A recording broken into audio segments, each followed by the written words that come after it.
So it's been pretty much 2 years since a GEO character has been released, but here we are. Navia, the new 5-star GEO Claymore user, is finally here, and she kinda saves all the GEO lovers out there. This video will discuss best claymores, artifacts, and team comps to showcase how powerful this long-awaited GEO 5-star can be. Starting with Navia's best weapons, her general best in slot claymore is her signature Verdict. It's a high base attack weapon that gives 22.1 crit rate, 20% attack, and 18% skill damage. Overall, pretty solid for her, but her next best, Serpent Spine, is almost as good as her signature. In some cases, it's her best in slot at high refinements. Serpent Spine just gives a massive damage buff for characters who spend a decent amount of time on field. Other than those options, all the other 5-star claymores are decent stat sticks, but will generally underperform compared to Navia's signature and Serpent Spine at high refinements. For the free-to-play players, the version 4.3 flagship event will give out the Ultimate Overlord's Mega Magic Sword. What the? Anyways, this weapon is actually very good for Navia, and it will be her best free-to-play option, and second best 4-star in most cases. It helps her with ER issues, and considering most people will have R5 from the event, its passive will give a massive attack bonus. Only if you've done a good amount of exploration, unfortunately. But most people will be using this weapon. Besides those aforementioned, Sacrificial Greatsword is a unique choice for her. So, Navia's damage mostly comes from her skill, and the Sac Greatsword's passive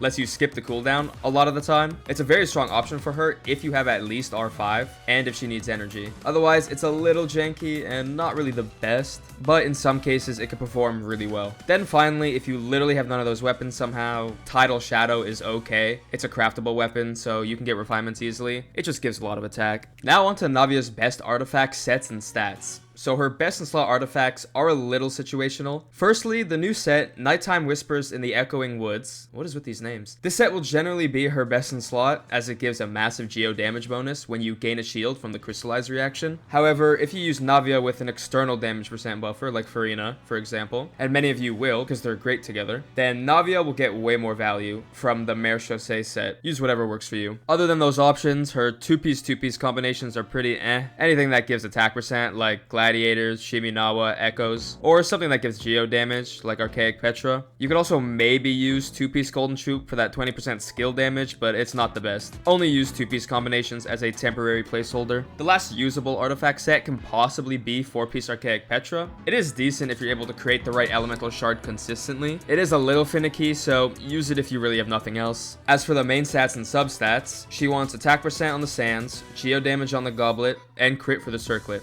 Nothing else. There might be situations where you will need an ER Sands, but like, it's a 60 cost burst, so you shouldn't have too many problems. Then the substats to aim for is the general damage dealer build, energy recharge until you have no more issues, crit as much as possible, then attack is a nice bonus. So finally onto Navia's best team comps. So Navia's A4 passive does want her paired with 2 different elements, consisting of Pyro, Electro, Cryo, or Hydro, but it doesn't limit you to what teams to put her in. Firstly, Navia National with Farina, Bennett, and Zhongling will be one of her best team comps. You can replace Farina or Zhongling with Zhongli, but I feel that every team has these characters. So another team that's pretty fun and strong is Noelle as the main driver, Navia, Farina, and Yalan. This team is decent as long as Noelle can heal enough against Farina's drain and enemy damage, which she most likely will be able to. Finally, there's Navia Hyper Carry, consisting of Navia, Farina, Bennett, and Zhongli.